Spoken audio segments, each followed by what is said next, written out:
I'm back, people of Earth, back from Titania's realm at Sacred Space. I've uploaded chapter 16. I didn't realise, but I'd repeated chapter 15, so I had to delete that. So, swings and roundabouts, getting myself sorted and fixing up these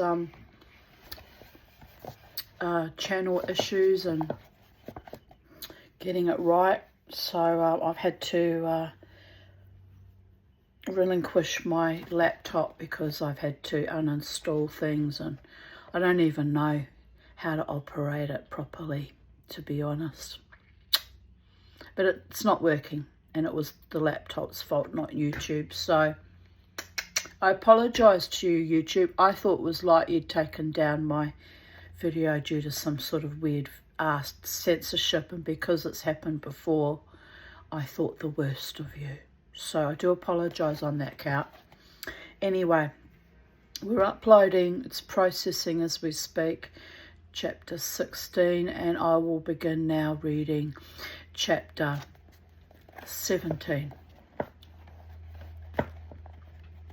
The quiet winding streets of Toorak, with their great walls and cast iron gates guarding manicured gardens and mansions by turns Tudor, Spanish, Georgian, Victorian, Art Deco and Space Age, are the enemy of a wayfaring interloper,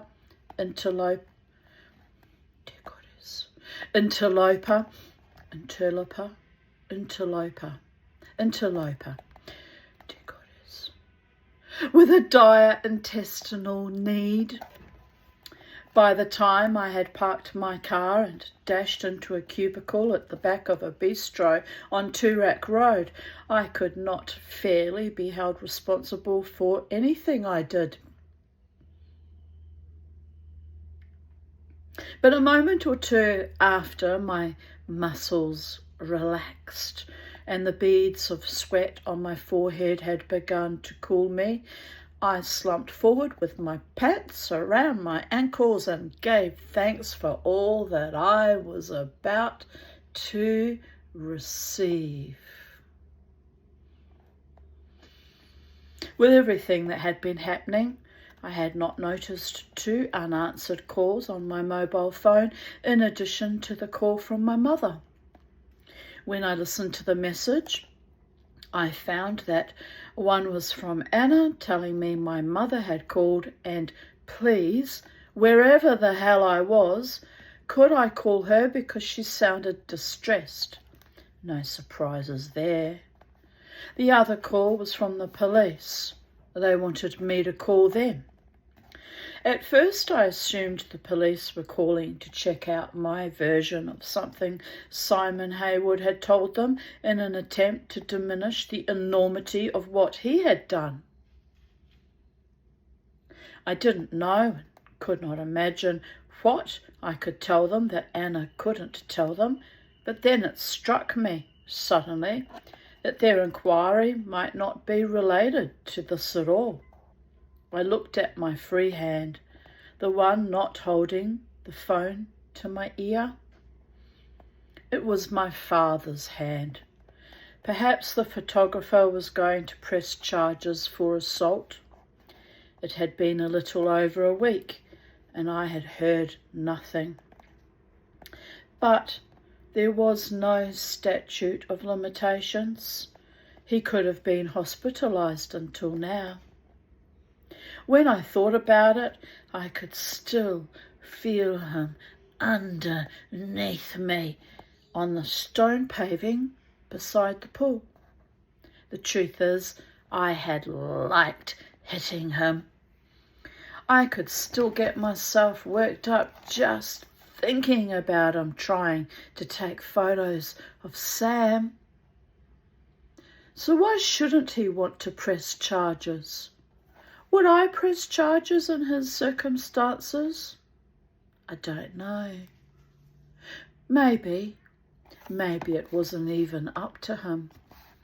Perhaps his employer, the newspaper, wanted to boost sales with an exclusive twist on the latest victim of Anna's serial child stealer. That would explain the delay between that Saturday and these calls from the police. He had been off work trying to recover from the beating I had given him, and it was only after he got back that his editorial colleagues had become aware of the extent of his injuries and decided that there was a story in it, and an even better one if the police were involved. Editorial colleagues or not, the police were involved. There was no question I had hit the man mercilessly. I had lost control, but he was trespassing. He was trying to get a shot of my son's distress. Someone was trying to make a profit out of it. My son had just been taken, so I hit him. But I hit him for much longer than any normal man possessing reasonable self-control would have. What was there to plead other than guilty? Can I plead evolution? If aggression advantages survival, then perhaps the aggression which I inherited from my father and which I visited on the photographer that day was determined by evolution. That is how I might have tried to explain my assault on the photographer to Sam, had he not been crying hysterically and had he not been convulsing in Anna's arms. Of course, had he been older still, he might have considered that evolution can never be a defence to anything. My father always said and acted as though he had no choice, as though we had no choice.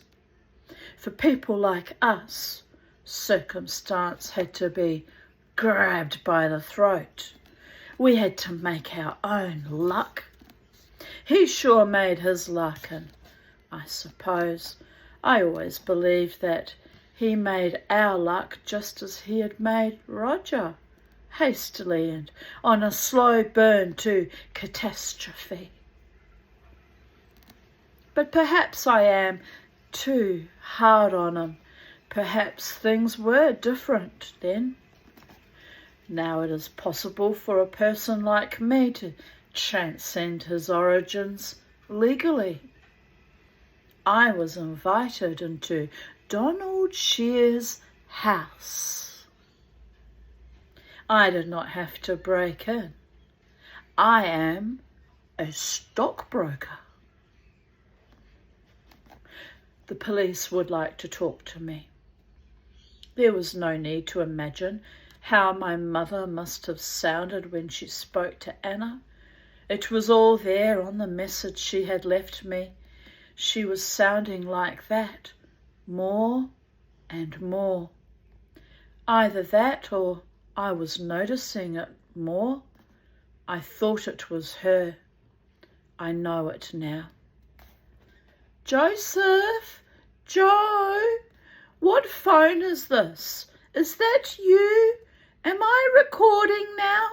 I can't take him, Joe. Not now. I'm too old. I can't do it. Are you there? Then it cut out. When I heard her, when I called her back, it was as though no time had elapsed between her call and mine, as though she had continued the conversation between the calls. I can't keep him, Joe. Mum, what are you talking about? I know you won't take him, but Joe, Mum, take a deep breath. Let it out slowly. And then tell me what you want to talk about. I heard it on the talk back. Heard what? Most of them say it's a good thing and the expert did, but What did you hear on the talkback? How do you keep her away from the radio? Is this about Sam? I asked her. Not Sam, Roger. What did you hear on talkback about Roger? They say it's a good thing, calling it reintegration. But reintegration? They'll close down the cottages and he'll have to live with me, Joe. But Mum, what are you talking about? They're not going to close down the cottages. That's what they were talking about on the talkback, and they said it was a good thing because then people like Roger can get reintegrated. But Joe, you know Roger. Mum, take it easy. They're not going to close down the cottages, and why not? How do you know? Because they're not. It's run by the government. They wouldn't do something like that. Why not? Because there would be an uproar. People wouldn't like it. And even if they did, which they never would, but if they ever did, he wouldn't have to live with you. Well, you wouldn't have him. You said Sam was scared of him. I didn't say that. Yes, you did. No, Mum. I said the place, the cottages, would be a bit scary for Sam while he's still little. Sarah wouldn't have him either, Joe. You know that. And even if she would, she's interstate, and I wouldn't want him so far away. I'd never see him like I never see Sarah. She stopped at Sarah. It hurt her too much even to mention Megan, and no one had heard from Denise since around the time we lost our first son. Talkback radio was bringing it all back home to my mother over her tea and sandwiches. Mum, it's not going to happen, but even if it did, I'd see to it that he'd have a nice place to stay. He'd be all right. Oh, Joe, he can't be out there. He can't be on his own. Who's going to wash his clothes? Who's going to get the dinner? He can't have a knife. He can't be with gas or fire. It's too late for all that, and I can't. I'm too old, Joe. Mum, it's not going to happen. Mum? Mum? She was crying. Mum, are you there? Do you want me to come around? Chapter 18. I told Mitch about my impromptu meeting with Donald Shear, and he seemed impressed. That was making it happen, going out and winning the business. He was not worried about Gorman and the risk committee. He said he thought that between the two of us, we would have Gorman eating out of our hands, and that if you had Gorman, you had the risk committee. Mitch said we just need to do a Kissinger. What do you mean? Kissinger used to get all sorts of high-powered adversaries to the table by telling adversary 1 that he'd better be there because adversary 2 was going to be there and was very keen to meet him. Then he'd tell adversary 2 that he'd better be there because adversary 1 was going to be there and was very keen to meet him. So we tell Gorman that Donald Shear is definitely in, and you tell Shear that Gorman and the risk committee are definitely in. Mitch was a well-rounded man. He'd read up on all sorts of things, not just finance and the market. He could have done anything with a mind like his. He just didn't have the personality for sales. With his poker face, Mitch was ultimately an acquired taste. He did not instantly come to mind when one was putting together a dinner party guest list. It was not that he was colourless or phlegmatic. I knew he was enthusiastic about this deal, but it was reflected more in determination than in excitement. I saw the determination in his eyes when we talked about Shear's other precondition, a meeting with Sid Graham's contact. This one's yours, Joe. You'd better fix it. Do you or don't you invite Mitch to a dinner party? For a start, he is very guarded about his personal life, so much so that I don't even know whether he is married or divorced. Second, I don't know if he can be trusted not to say what he thinks. I admire the way his mind works, but he is an analyst and not a dealer, which means he values getting it right above all else. At a dinner party, you have to allow your most important guests to be right even when they are wrong, to instruct you even in what you already know. The call for these deceits is the criterion that determines the right people to invite. I have never been sure Mitch understands this. There is another reason for not inviting him. He would find my small talk and ingratiating manner quite nauseating, and in front of him I would be ashamed of the fatuousness of my conversation. What did I talk about at dinner parties? I talked about the dollar. I talked about the mark, the pound, the euro, the yen, interest rates, the Dow, the FTSE, the Nikkei and the Hang Seng. I regaled people with little bits of information from journals I had begun to read but had stopped, distracted by the thought of the young woman from the dry cleaners sitting on top of me, or by that perpetual question, the one that would not be resolved no matter what I did. Am I any good? Anna seemed to take the Shear's unavailability as a gift from God. She cancelled the dinner party, citing to the other invitees the shock of Sam's kidnapping.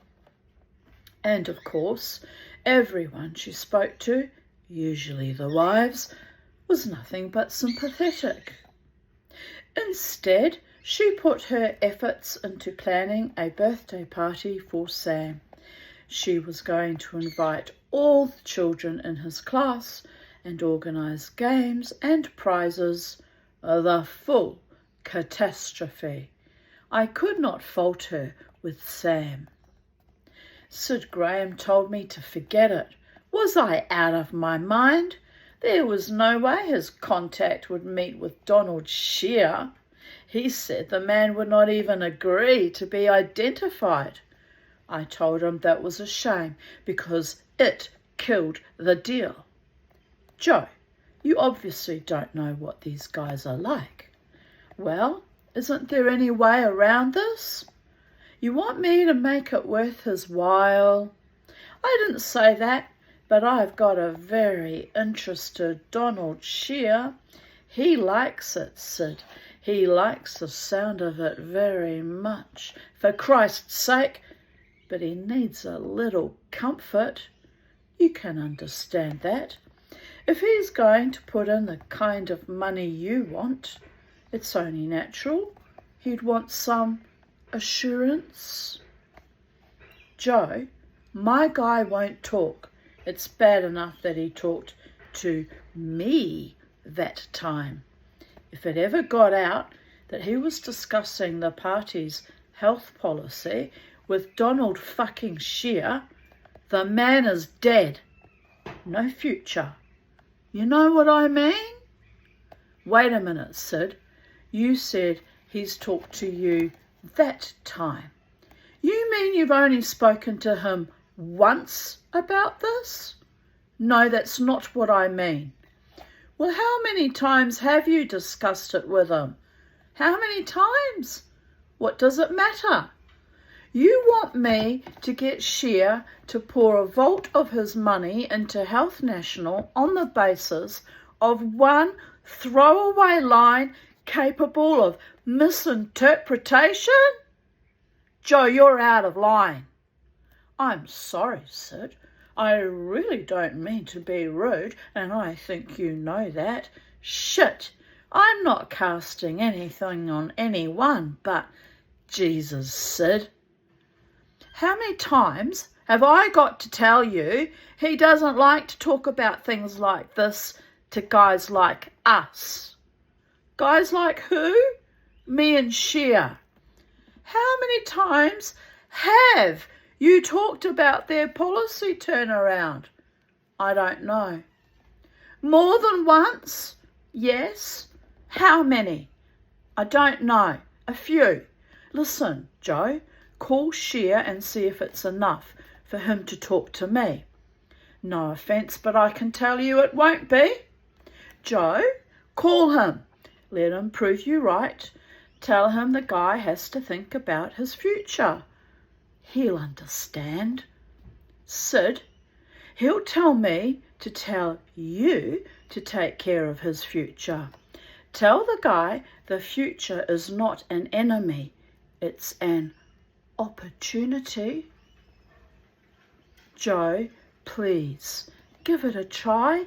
Call him, see if it's enough for him to talk to me.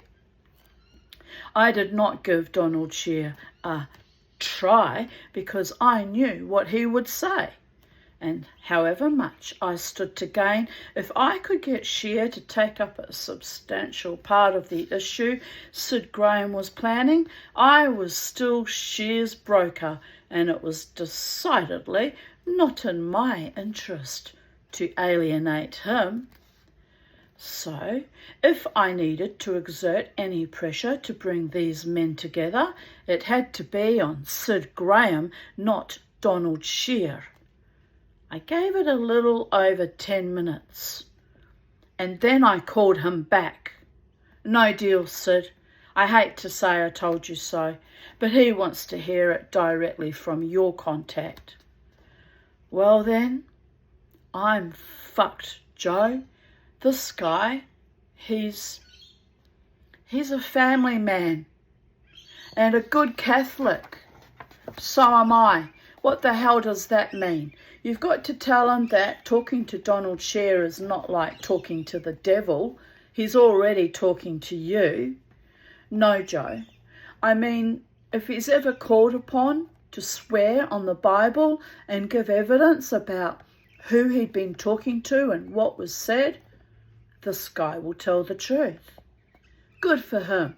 Very admirable. It's never going to happen. And if it did, any such meeting, if indeed he remembered one, and even then the best Catholics have memory lapses, Sid, any such meeting was a social one between a politician and some prominent members of the business community. At this social meeting, if he has to remember it, there were many things discussed. The weather, the football, bananas and pyjamas, a family trip to SeaWorld and certain aspects of the opposition's health policy. Tell him that he's not doing anything wrong, that it's all innocent, or Donald Scheer wouldn't be in it. And neither would I be, and neither would you be. Tell him all that, Sid, and then ask if he likes sailing. Sailing? Why sailing? Because if he does, you should buy him a fucking boat. I still don't know whether the man sails or not, but everybody needs to be sold something. I needed to tell Sid Graham the story which he needed to sell to the opposition contact to make him agree to a meeting with Donald Shear. In selling it to him, I was also delivering what Shear needed in order to go ahead with the whole Health National deal.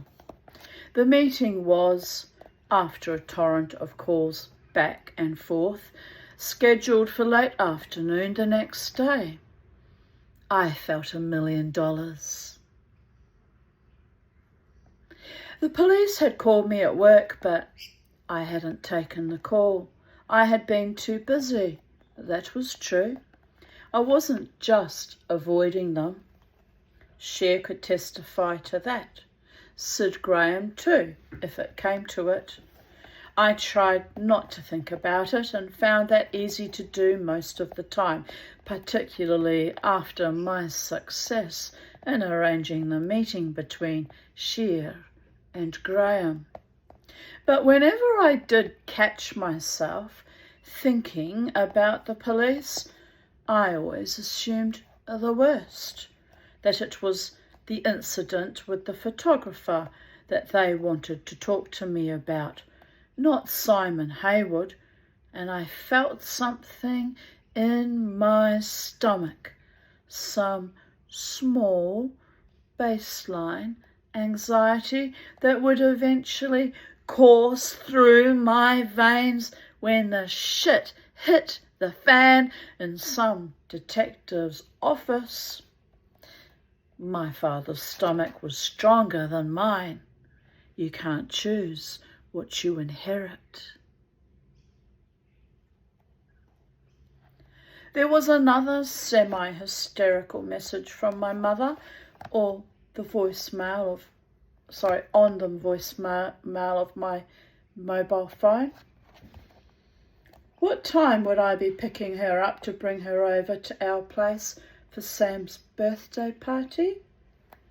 And if Sarah's husband lost his job, would I be able to get him another one? What the hell did that mean? Had he lost his job? And I'll be back with chapter 19 forthwith. Bye for now, people of Earth.